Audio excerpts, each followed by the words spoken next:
कमर change आगा की साहब, है मैं आपको ईरान बस के अंदर। रोकूंगा एक मिनट के लिए। अमेरिका के राष्ट्रपति जो बाइडेन ने कहा है कि आ, काफ़ी एक्टिव डिस्कशन हुआ इस वक्त जो इजराइल में हो रहा है, और ये भी चर्चा हुई है कि इजराइल किस तरह से ईरान के इस बैलिस्टिक मिसाइल हमले का जवाब देगा, और इसका जो कॉन्सिक्वेंस है, इसका जो नतीजा है तेहरान के लिए, वो देखा जाना बाकी है। बाइडेन ने व्हाइट हाउस में बोलते हुए ये भी कहा है कि वो इजराइल के प्रधानमंत्री बेंयामिन नेतन्याहू से इस मसले पर बात करेंगे, और ये भी उन्होंने कहा कि ईरान का जो हमला है वो लगता है कि बहुत कामयाब नहीं रहा है। तो ये जो बाइडेन ने अब से कुछ देर पहले व्हाइट हाउस में पत्रकारों से बात करते हुए कही है। कमर आगा साहब, आप अपनी बात पूरी करें। नहीं, मैं केवल इतना कह रहा था, दोनों में बहुत फर्क है। ईरान की जो बेसिक पॉलिसी है वो ये है कि अमेरिकन इजरायली पॉलिसी जो उस पूरी क्षेत्र में है उसको वो मान्यता ही नहीं देते, उसके टोटल खिलाफ है। अमेरिकन की पॉलिसी ये है रिजीम चेंज वहाँ होनी चाहिए। नेतन्याहू साहब ने भी कल जो लेक्चर दिया था ईरानियन जनता से, उन्हीं ने मुखातिब होके उसमें भी उन्हीं ने कहा था कि हम जल्दी ही आपकी परेशानियों को दूर कर देंगे, यानी रिजीम चेंज की बात की थी। तो ये दोनों में इनडायरेक्टली बातचीत तो जरूर हो रही है, लेकिन ये कि बहुत डिफरेंसेस हैं और बहुत ज़्यादा मुझे डिफरेंस नज़र आते हैं। कोई ऐसा पॉइंट नज़र नहीं आता मीटिंग पॉइंट पे जो दिखाई दे इजराइल और अमेरिका और ईरान के बीच में। हाँ, ये ज़रूर है कि वो बार बार एक चीज़ दोबारा से कह रहे हैं कि न्यूक्लियर टॉक्स के ऊपर दोबारा से शुरू होनी चाहिए। सुप्रीम लीडर ने भी उसको कहा है, और जो इस समय प्रेसिडेंट हैं ईरान के, उदारवादी जिन्हें कहा जाता है, उन्हीं ने भी कहा है कि हम दोबारा से यूरोप से बातचीत करेंगे। लेकिन ये है कि अमेरिका में मुझे फिलहाल तो कोई मूड नज़र नहीं आता। इलेक्शन ईयर है, इलेक्शन कुछ ही महीनों के बाद, 2 महीने के बाद इलेक्शन होगा, और फिर उसके बाद एक नई गवर्नमेंट आएगी, तब ये कहीं बात हो सकती है कुछ। और अगर ट्रम्प जीतते हैं तो उन्होंने तो पहले ही कह दिया है कि वो बातचीत नहीं करेंगे, बल्कि खुल के इसराइल के साथ बात करने की बात करते हैं।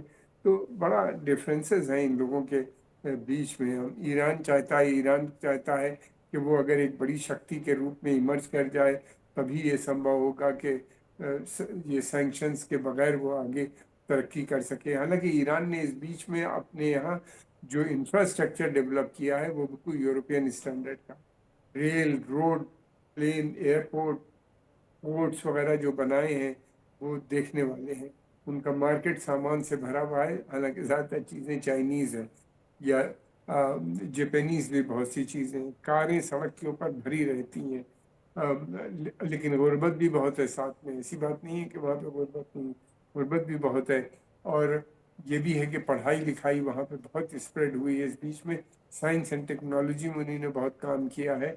डिफेंस सेक्टर में हम देख रहे हैं कि जिस तरह से मिसाइल और उन्हीं ने ड्रोन्स बनाए हैं, वो बहुत एक्यूरेट हैं और बहुत अच्छे समझे जाते हैं। वो रशिया को भी एक्सपोर्ट कर रहे हैं, जी। रशिया उनका इस्तेमाल यूक्रेन में कर रहा है। तो ये एक उनकी पूरी कोशिश ये है कि सैंक्शंस के चलते हुए हम मुल्क में किसी सूरत से तरक्की होती रहनी चाहिए, डेवलपमेंट होता चाहिए। उनका नारा सेल्फ रिलायंस है, और वो काफ़ी हद तक नेहरू जी की जो रिलायंस पॉलिसी थी उससे मुतासिर होके, जो 60s में थी, उस तरह के पैटर्न पे वो लोग जी, काम कमर आगा कर साहब, रहे आपने हैं। आपने अभी जिक्र किया कि ईरान ने अपने ड्रोन्स रशिया को दिए थे। क्या आपको लगता है कि अब अगर ये लड़ाई होती है तो रूस भी किसी तरह की सैन्य मदद ईरान की करेगा, आगे आएगा, भले ही सीधे ना आए, हथियारों की सप्लाई के तौर पर? कौन करेगा? रशिया? रूस, हाँ, रूस क्या ईरान नहीं, की मुझे मदद नहीं करेगा लगता। इस रूस, परिस्थिति में, देखिए जब रूस तो, अमेरिका और रूस आपस में भिड़े हुए हैं यूक्रेन को लेकर? जी, ये कहाँ से रूस आ सकता है? रूस केवल सप्लाई कर सकता है जी, कुछ सप्लाई की बात कर रहा हूँ जी। सिस्टम। यूनाइटेड नेशन जन सिक्योरिटी काउंसिल में इनकी मदद कर देगा रेजोल्यूशंस के ऊपर। और रूस कुछ मीटिंग्स वगैरह कॉल कर सकता है सीज फायर के लिए यूएन सिक्योरिटी काउंसिल में। लेकिन इतना ज़्यादा डिवीजन है वहाँ के ऊपर कि वो तो बिल्कुल इनफेक्टिव से हो गई है सिक्योरिटी काउंसिल। तो ये रूस और चाइना भी जबानी खर्च कर सकता है, कुछ इकोनॉमिक एड दे सकता है। मुझे नहीं लगता कि वेपन्स वगैरह भी वो सप्लाई करेंगे। देखिए चाइना एक तरफ तो इस तरह की बातें करता है, दूसरी तरफ अमेरिका से कंसेशन लेने की भी कोशिश करता रहता है। इसका इतना बड़ा ट्रेड है, $500 बिलियन का। लेकिन एक चीज मैं कहना चाहूंगा जिसपे हम लोगों ने अभी बात नहीं की, सबसे बड़ी कैजुअलिटी तो मार्केट हो गई। आज जी। डो जाउन और दूसरा जो उनका वो है, दोनों एक 1.5% डाउन हो गया। कल जो हमारा मार्केट खुलेगा, मैं समझता हूँ कि शेयर मार्केट कम से कम 1000 पॉइंट नीचे चले जाएंगे या उससे भी ज्यादा जाने की संभावना है। एक बहुत बड़ा लॉस जी, होगा। कल यानी आज 2 अक्टूबर को मार्केट बंद रहेगा, ये हाँ, कल हमारा बंद जी, रहेगा, मार्केट हमारा लेकिन ये बंद रहेगा, इसलिए हमारे को बुधवार को यानी 2 अक्टूबर को इसका असर पता नहीं लगेगा। लेकिन नैस्डैक और डाउ जोन्स जो हैं वो खुलते ही औंधे मुंह गिरे हैं। कुछ देर बाद जापान का जो निक्केई है वो खुलेगा, हैंगसेंग खुलेगा, फिर चाइना का खुलेगा। तो जितने भी मार्केट हैं उन सब में अगले कुछ घंटों में असर दिखना शुरू हो जाएगा। यूरोप के मार्केट बंद हो चुके हैं, लेकिन अगले 12-16 घंटे में दुनिया भर के शेयर मार्केट औंधे मुंह गिरेंगे। लोगों की काफ़ी कमाई जो है वो डूबेगी। तो दुनिया के एक इलाके में होने वाली गतिविधि का असर दूसरे इलाके के लोगों की जेब पर कैसे पड़ता है, ये बहुत ही स्पष्ट हो जाता है इस तरह की घटनाओं में। एक कमर आगा साहब, आप बात कर रहे थे अरब अपराइजिंग की।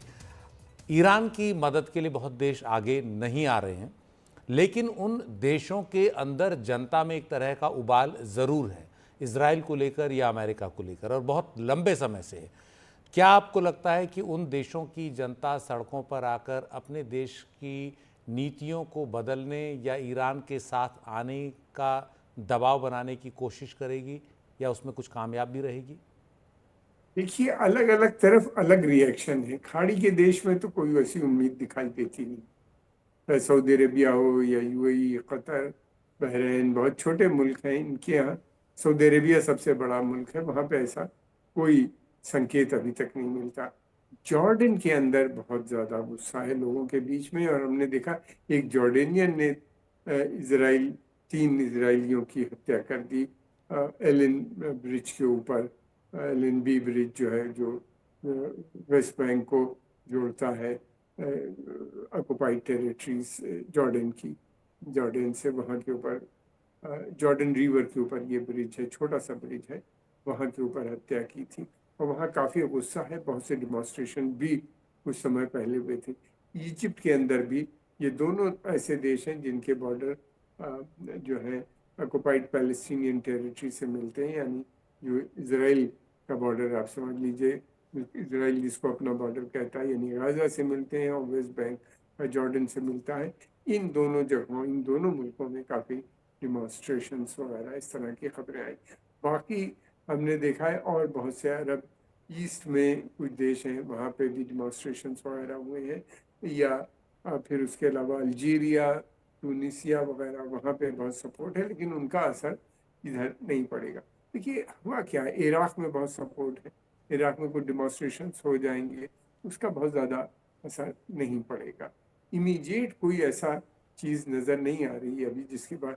एक चीज़ और है, अरब देशों के बारे में कोई बात आप प्रिडिक्ट नहीं कर सकते, सडन बस्ट हो जाता है, क्योंकि इन देशों में डेमोक्रेसी नहीं है, न्यूज़पेपर को आज़ादी नहीं है, तो अंदर की जो खबरें होती हैं वो पता नहीं जी। चलती। और जब वो एकदम से मंजर आम पे आती हैं, तब सबको पता चलता है कि अरे ये क्या हो गया। जैसे कि अपराइजिंग हुई थी पिछली दफ़े, तो मैंने पहले भी कहा, ये सब एक ही लोग हैं, एक ही समस्याएं हैं, जी। एक ही भाषा, लैंग्वेज, कल्चर सब इनका एक है, और इनकी सोच भी एक है, इनकी परेशानियां भी एक है। तो ये लोग मिले जुले, इनके रिस्पांस भी इनके हमने देखा है अक्सर एक हो जाते हैं। जी। फिलिस्तीन के लिए तो इनके दिल में बहुत मोहब्बत है। ये कहना कि ईरान के लिए कितनी है, ये बहुत जल्दी होगा। ईरान के लिए मुझे बहुत ज़्यादा नज़र नहीं आता, हाँ, लेकिन फिलिस्तीन के लिए बहुत है। और अगर ईरान ने युद्ध जो लड़ा है, इसका असर ज़रूर पड़ेगा कि भाई अकेला देश है जो लड़ रहा है। ये एक सिंपैथी पॉइंट उनको मिल रहा है, लगातार बढ़ता हुआ नजर आता है। जी।